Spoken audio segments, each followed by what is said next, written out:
और अब चलिए आगे बढ़ते हैं। लोकसभा में कल राष्ट्रपति के अभिभाषण पर चर्चा के दौरान नेता प्रतिपक्ष राहुल गांधी ने सत्ता पक्ष को खूब सुनाया। भाषण के बीच एक ऐसा वक्त आया जब राहुल ने हिंदू धर्म और हिंसा को लेकर बयान दिया। फिर क्या था, दोनों तरफ से सियासी तलवारें खिंच गई।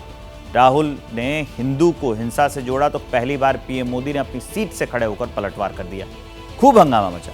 अब बीजेपी नेताओं ने राहुल के बयान को हिंदुओं के अपमान से जोड़ दिया है और माफी की मांग तेज हो गई।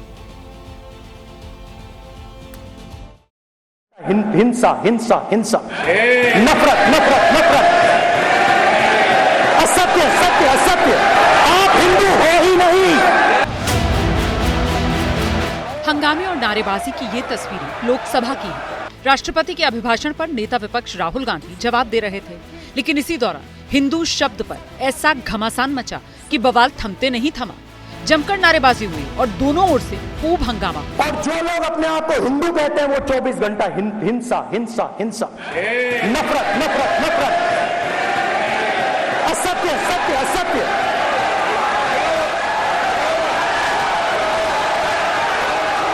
आप हिंदू हो ही नहीं।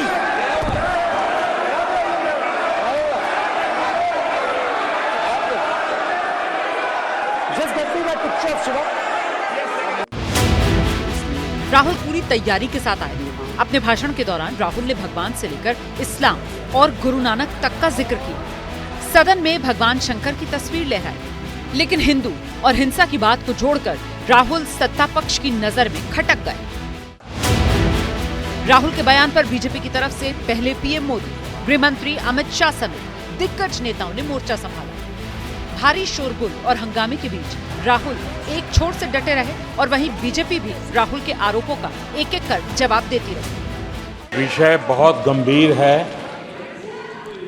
पूरे हिंदू समाज को हिंसक कहना ये गंभीर विषय है। श्री राहुल गांधी नेता प्रतिपक्ष, पहला भाषण होने के बावजूद माफी मांगनी चाहिए। संविधान का आर्टिकल 25 कहता है कि किसी भी धर्म के ऊपर कोई भी व्यक्ति किसी को हिंसावादी करार नहीं दे सकता है, और इन्होंने हिंदू का हिंसावादी कहा सर। संविधान का इन्होंने अपमान किया है, संविधान की झूठी दुहाई दी है, इनको माफी मांगनी चाहिए सर। राहुल ने बीजेपी पर अल्पसंख्यकों को डराने धमकाने का आरोप लगाया। वहीं अमित शाह ने एक बार फिर खड़े होकर राहुल के बयान का खंडन किया। बीजेपी 24 घंटा नफरत हिंसा, नफरत हिंसा, नफरत हिंसा। स्पीकर सर,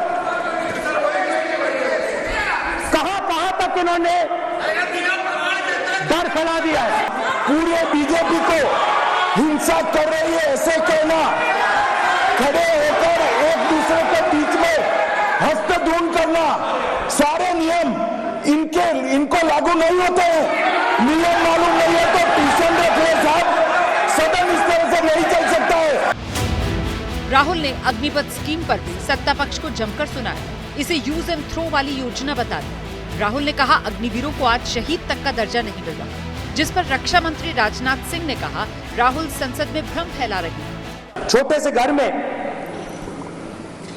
अग्निवीर शहीद हुआ, लैंडमाइन ब्लास्ट में शहीद हुआ। मैं उसे शहीद कह रहा हूं, मगर हिंदुस्तान की सरकार उसे शहीद नहीं कहती है।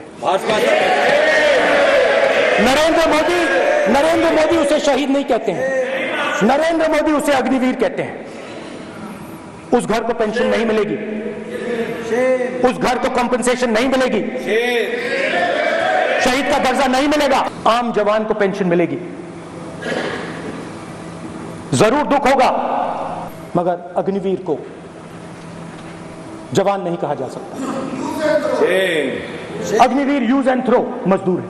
गलत बयानी करके सदन को गुमराह करने की कोशिश। गलत नहीं है सर। कोई अग्निवीर का जवान शहीद होता है तो उसके 1 करोड़ रुपए की धनराशि सहायता के रूप में उसके परिवार को मुहैया कराई जाती है।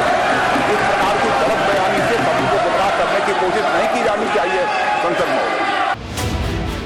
राहुल पेपर लीक से लेकर किसान, एमएसपी, ईडी की कार्रवाई, मणिपुर के मुद्दे पर बोलते रहे और दावा ये किया कि इस बार बीजेपी गुजरात की सीटों पर हार रही है।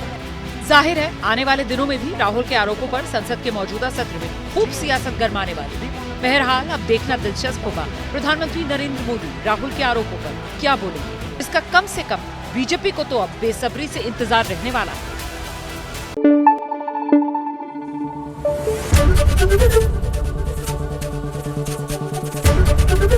एबीपी न्यूज आपको रखे आगे।